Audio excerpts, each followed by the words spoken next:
Welcome to Playbook for Performance, the official podcast of Shawna Corden, the Joan of Arc for corporate healing and performance. Join the quest to make work fun again by preparing leadership for engaging workplaces. And now, your host.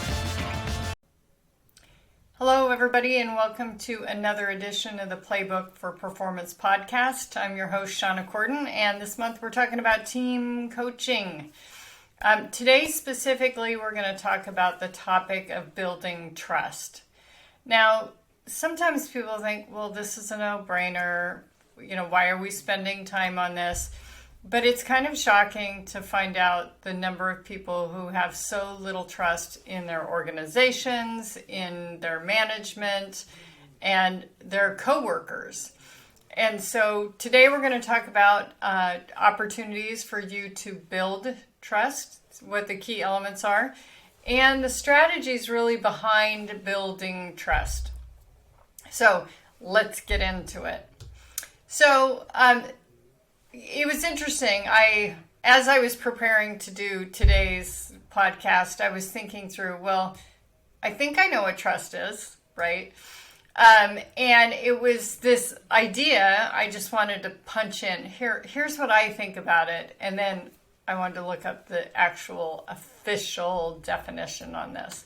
So my prediction was the confidence that others will follow through with your predictions. So whether it's your faith, it's believing in something that doesn't have proof, or if it's trust in an agency, it's here's what the procedure says, so therefore I believe that this will happen.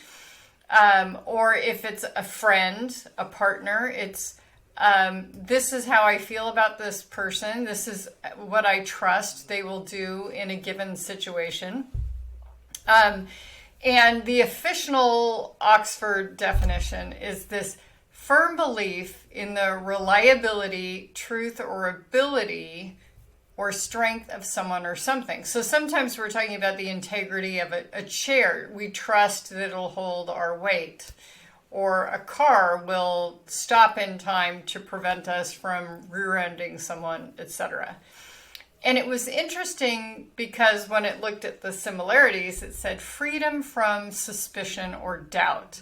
And I think that is the challenge we have in the workplace, is suspicion or doubt that others are kind of rooting for you, that they recognize your contributions, that they will follow through with what's planned for your development and all of that. So really interesting stuff. But now that we've gotten to the basics of what trust is really about, let's talk more about what it means with teams.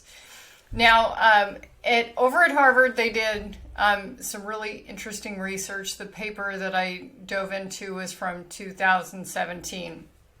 And it looked at this idea of compared with people at low trust companies. So let's say, it's the used car dealership of blank, blank, blank. People at high trust companies report 74% less stress, 106% more energy at work, 50% higher productivity, 13% fewer sick days, 76% more engagement, 29% more satisfaction with their lives, and 40% less burnout. Now, let's go back to the definition of engagement. The engagement definition is productivity, profitability, and retention. So, big deal here. This is money. This is money. This is super important. So, if you think about this is the kind of stuff that really does contribute to retention. So, if you're struggling holding on to talent, if they've got less stress, if they have more energy, they get more work done, they're not needing their sick days either for mental health or for actual, immune system is suffering. More satisfaction, less burnout. This is huge, huge, huge, huge. So trust is not something to be trifled with. So what do we do about it? So really, the whole key behind this is consistency. So think about this. The last leader that you worked with, how well were you able to predict how they would react to any given situation? So if you came to them and you said, we've got a decision to make, we have a little fire drill, this is what's going on, anything like that, with what confidence can you predict how they'd react? Calmly, okay, let's figure this out, let's bring in this, or was it completely unpredictable? You just didn't know what manager you were going to get that day. They were sort of the Dr. Jekyll, Mr. Hyde situation. So when people are unpredictable, whether that be partners, agencies, managers, pets, our trust level goes down pretty significantly. So the next element that helps build trust is competence. Do we trust that they have the ability and follow through to get things done? And I always think of this as the other half of sort of self-esteem. Self-esteem is built by keeping commitments to ourselves. So if we say we're going to go to the gym, we go to the gym, that builds our self-esteem.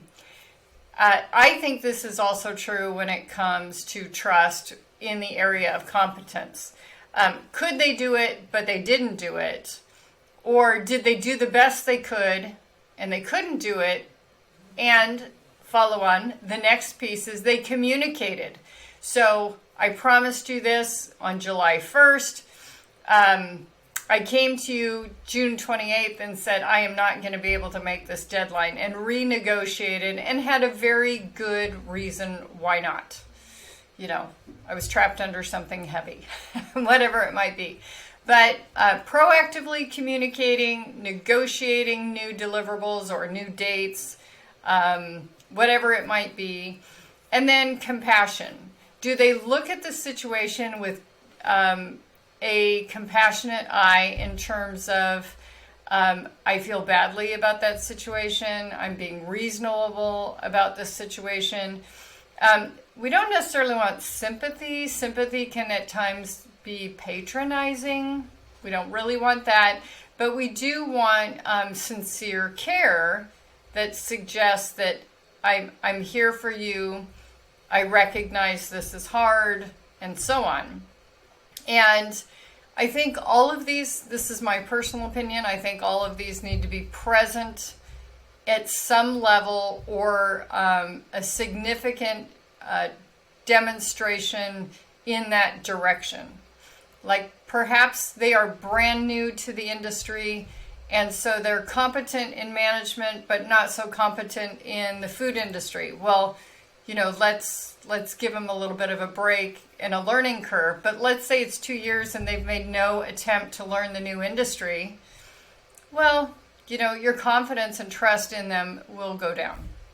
So those are the key elements that we really need to dive into. Let's talk about some strategies that will help you build this trust as well. So transparency, I think, is the number one situation, whether it's a negotiation, whether it's expectations, whatever it is, it's what needs to be said and put it out there. And sometimes people think they're being transparent, but they've got so much going on kind of in the back of their head that they've worked through already. Or they're so far ahead of you that they just assume you know what they know. And we need to say, hold on, back up. What I really need is for you to walk me through how you got here, how you arrived at this place, how you made this decision, whatever it might be. We really want to encourage that in asking curious questions. I would avoid using the word why. I've talked about this on the podcast a bunch of times. Why tends to put people on the back foot. They begin to feel that they have to defend their position. They did something wrong, something like that. So try not to use why. help me understand is a really good alternative to that. So help me understand, walk me through, or you can just say, I'm sorry, I am not getting from A to B. Help me see this. What am I missing? So those can be really good phrases to use to help you get through that. Consistent, reliable actions. Again, this goes back to that predictability. If I bring you a fire drill on Tuesday, can I trust that you're not going to shoot the messenger? Can I trust that you're going to do the most ethical thing, et cetera, et cetera? Those are important things. If we go back to like manufacturing, we're thinking about a consistent, repeatable, robust process. We kind of want humans to be that way too. We want them to be repeatable. We want to be able to expect that they're going to function the way that they have functioned in the past for us. And it's okay if someone has an exception. Sometimes people have a flat tire. Sometimes people didn't get out of bed the right way. But it should be a 20% deviation, not an 80% deviation. So, building personal relationships. We have also talked about this on the podcast before, where it's this idea of we are constantly making deposits with our actions and our words being in alignment. So you can think of them as, marbles in a jar. Every time I promise something, say something, it proves to be true, I follow through. It's like making little deposits in that jar. If I wish I could say it was a one-to-one relationship, but if I do something that violates that, it's not a one-for-one relationship. It's the equivalent of 5 marbles come out of the jar. Sad, but true. Warren Buffett made the comment, it takes 20 years to build a great brand. It takes 15 minutes to destroy it. So think about that. Guard your words and actions. In the book, The 4 Agreements, one of the statements is be impeccable with your word. Imagine that every statement you make is going to be on social media forever, or it's going to be a billboard in the office. You want to make sure that what you commit to, you follow through with. So, building personal relationships, we're really talking about those deposits over and over again, and those have to be with time and follow through. So, and it needs to go both ways. You share some of yourself as you ask questions of others. Very important, very important. It can't just be one way. So, and we've all read novels about characters that were only one way. They tend to be the psychopaths. So, the more you get to know them individually, obviously, the more you know about them, the more that you can tailor your responses to their needs for what they need to perform at their best. So think of it that way. So the next piece sometimes gives people the willies, this idea of encouraging vulnerability. So when we say that, do not think that this is the whole open the kimono, I'm going to share everything, it's going to be personal, it's going to be this, blah, blah, blah. As my mentor, Sonia, said, think of this as being available versus vulnerable. So you're willing to participate, you are willing to test things out, you're willing to experiment, you're willing to form a hypothesis, you're ready to go there. It doesn't have to be this, let me spill my guts and do this soul-searching conversation. It doesn't need to be that way. It can be something as simple as, I had a hard time with that too. Or, you're not the only one. Okay? So, those things go a long way. Our final strategy for building trust here is talking about recognizing and rewarding trustworthy behavior. So we've often heard it said that character is really defined by what people do when no one's watching. This is, someone's got to observe it and we reward it because it is the right thing to do. So it could be that you recognize that Paul put off his own project that isn't due for 2 more weeks to help, someone else on the team whose project was due tomorrow and they were behind. They needed an extra pair of hands. Things like that really help. Follow through. Obviously, we want to praise follow through.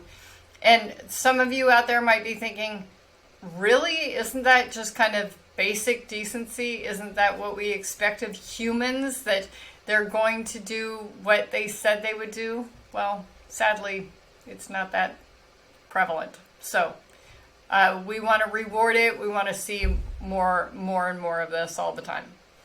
So, and just if you're interested in this topic, if you want to read more, Paul Zak has an article out at HBR,